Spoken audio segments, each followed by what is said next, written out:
جو فلسطینی بچہ اٹھ کہتا تھا کہ نحنو ابراء المسلمین وکلنا صلاح الدین، کہ ہم سب مسلمانوں کے بچے، ہم میں سے ایک صلاح الدین ایوبی ہے. Do not look at the stone in my hand, look at the atom bomb in Pakistan. میرے ہاتھ سے کنکر نہ ویکو، پاکستان جو موجود اس ایٹم بم نو ویکو. او کی کرے گا؟ What would he do? اس کو تو گریبان سے پکڑ کے اسرائیلی فوجی بولیں گے کہ ہاں آ گیا وفد تمہارے اس پاکستان کا بھی.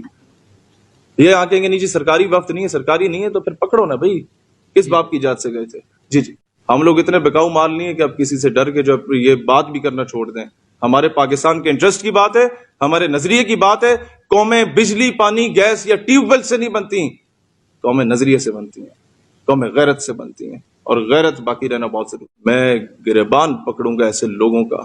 اگر آپ اسرائیل کو تسلیم کرنے کی بات کر رہے ہیں تو اوور مائی ڈیڈ باڈی، ہماری لاشوں سے گزرنا پڑے گا تب جا کے اسرائیل کو تسلیم کرنے کی بات تم کرو. ریاست پاکستان نے ان سے نہیں پوچھا کہ بھائی تم مامے لگتے ہو اسرائیل کے جو تم لوگ کسی کی اجازت کے بغیر وہاں تشریف لے گئے ہو. دنیا میں دو ہی ریاستیں نظریے کی بنیاد پہ بنی ہے، یا اسرائیل بنی ہے یا پاکستان بنی ہے، یا اس نے رہنا ہے یا ہم نے رہنا ہے. انشاءاللہ پاکستان ول سسٹین. جی یہ بتاؤ، جب قائد اعظم رحمت اللہ علیہ نے before the creation of Pakistan یہ کہہ دیا تھا کہ عرب ممالک کے دل میں ایک ناجائز ریاست کو بنایا جا رہا ہے، تو تم قائد اعظم سے زیادہ بڑے جو ہو وہ سیانے ہو. یہ علامہ اقبال رحمت اللہ علیہ جو کہتے تھے کہ ہے خاک فلسطین پہ یہودی کا اگر حق، اسپانیہ پہ حق کیوں نہیں اہل عرب کا. تم لوگ علامہ اقبال سے زیادہ بڑے سمجھدار ہو. قائد اعظم رحمت اللہ علیہ کی بات ہمارے لیے پتھر پہ لکیر ہونی چاہیے. فلسطین کے نام پہ سودا کر آئے ہیں اسرائیل کے ساتھ حمایت کر کے. یہ کیا ماضی میں کشمیر کے نام پہ بھی تو اسی طریقے سے سودے بازی نہیں کرتے رہے انٹرنیشنل ٹورز پہ جا کے؟ یہ تنخواہ دار ملازم جو کشمیر کے نعرے لگا رہے ہوتے ہیں، کیا یہ کشمیر کے حقیقی ترجمانی کر بھی رہے ہوتے ہیں یا نہیں کر رہے ہوتے؟ یہ قائد اعظم سے زیادہ آگے بڑھنے کی کوشش کہ دور حاضر کے تقاضوں کے مطابق عرب ممالک میں بھی کچھ نے تسلیم کر لیا تو ہم بھی کر لیں. اور بھائی عرب ممالک بنے ہیں بادشاہتوں کی بنیاد پہ، پاکستان بنا ہے نظریے کی بنیاد پہ. کہتے ہیں ہم نے ٹھیکہ اٹھایا ہوا ہے جناب، پاکستان نہیں کیا، ہمیشہ ہم بھی بات کریں گے، ہم ہی قربانی. جی بالکل ٹھیکہ اٹھایا ہوا ہے، because we are the only homeland in the entire world وچ was made on the name of Islam. ہر 2 سال کے بعد تم لوگ آ کے ہماری نبض چیک کرتے ہو. کبھی 27 دن ایک مسخرے کو پریس کلب کے باہر بٹھا کے اسرائیل کا کیمپ لگا کے بیٹھے رہتے ہو. اسلام آباد میں پارلیمنٹ کے ناک کے نیچے آدھے کلومیٹر کے فاصلے پہ کسی کی مجال نہیں ہوتی جسے جا کے اٹھائے. کسی وزیر، مشیر، آفیسر کی مجال نہیں ہوتی جا کے اس سے پوچھے بھائی تم کون ہو؟ گھر سے آگ کیے گئے ہو، اسرائیل کا جھنڈا لگا کے یہاں بیٹھے ہوئے، جس کو پاکستان نے اللہ اعلان کہا ہوا ہے کہ ہم کسی تسلیم نہیں کرتے، ہمارا پاسپورٹ ہر جگہ اپلیکیبل ہے ایکسپٹ اسرائیل. تو تم لوگوں میں سے کوئی اسے روکنے والا نہیں ہے. ہم اٹھے، ہم گئے اور اسے جا کے جو اس کی خاطر تواضع کرنی تھی الحمدللہ اللہ کے فضل و کرم سے وہ خاطر تواضع بھی کی، اس کا جھنڈا بھی پھاڑا، کیمپ بھی اکھاڑا. لیکن سوال یہ پیدا ہوتا ہے کہ اس کے بعد پھر ٹاک شوز چلنا شروع ہو گئے کہ either to accept Israel or not، کیا یہ ہمارے لیے بہتر ہے یا نہیں ہے؟ بھائی یہ ڈیبیٹ شروع ہی کیوں ہوئی ہے؟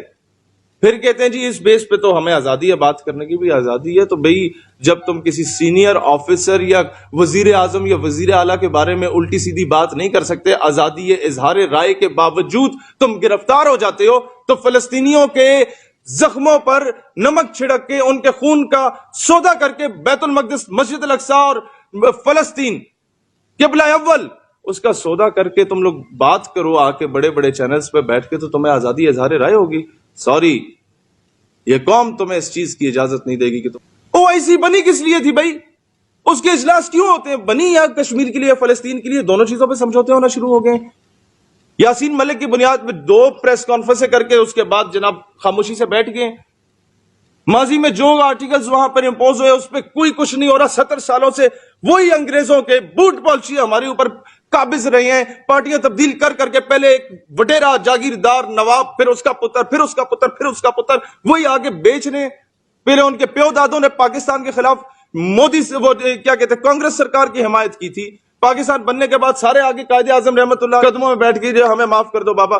قائد اعظم رحمت اللہ نے چلو ٹھیک ہے شاید یہ بندے کے پتر بن جائیں گے، لیکن بعد میں آگے پھر انہی کے انٹرسٹ کی بات کر رہے ہیں.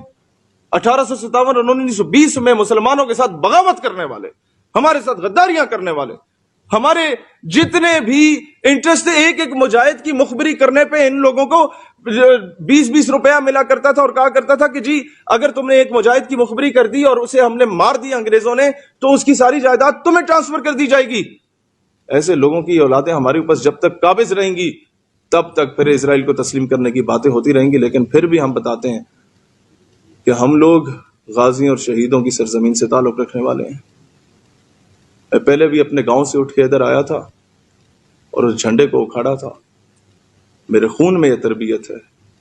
میں اب بھی گریبان پکڑوں گا ایسے لوگوں کا جن لوگوں نے اس طرح کی حرکت میں انوالو رہے ہیں. میں ایک ہفتے کا پاکستان نظریاتی پارٹی الٹیمیٹم دیتی ہے گورنمنٹ آف پاکستان کو کہ آپ ایسے لوگوں پہ تحقیقات کریں اور ان تمام لوگوں کی شہریت کو منسوخ کریں. ادروائز احتجاج پرامن احتجاج جس میں ایمبولینس کو رستہ بھی دیا جاتا ہے, سرکاری املاک کو اپنے ملک کی جو ہے وہ وراثت اور املاک بھی سمجھا جاتا ہے, پولیس کو قدر کی نگاہ سے بھی دیکھا جاتا ہے. ایسا پرامن احتجاج کا حق پھر پاکستان کی 22 کروڑ عوام رکھتی ہے. اس میں پھر صرف پاکستان نظریاتی پارٹی نہیں ہوگی, میں پاکستان کی تمام پولیٹیکل پارٹیز اور ریلیجیس پارٹیز کو آن بورڈ لوں گا جس میں ذرا سی بھی غیرت ہوئی اور وہ اس میں حیا ہوئی, پاکستان کا عشق ہوا, تڑپ ہوئی, تو وہ انشاءاللہ ہمارے ساتھ میدان میں نکلے گا انشاءاللہ تعالی. بالکل کریں گے ان سے درخواست, یہ ان کی رسپانسبلٹی بنتی ہے کہ ان کو لتر مارے, ان کا تھرو پراپر چینل ان کو پتہ کیا جائے کہ بھئی who the hell you are کہ تم لوگ وہاں پر جا کے اس طرح کا اتنا بڑا بلنڈر مار رہے ہو. پوری امت مسلمہ جن کی امیدوں کا مرکز پاکستان بنا ہوا تھا, بھائی وہ امیدوں کا مرکز ہم نہیں رہے ابھی ان کی اس حرکت کی وجہ سے.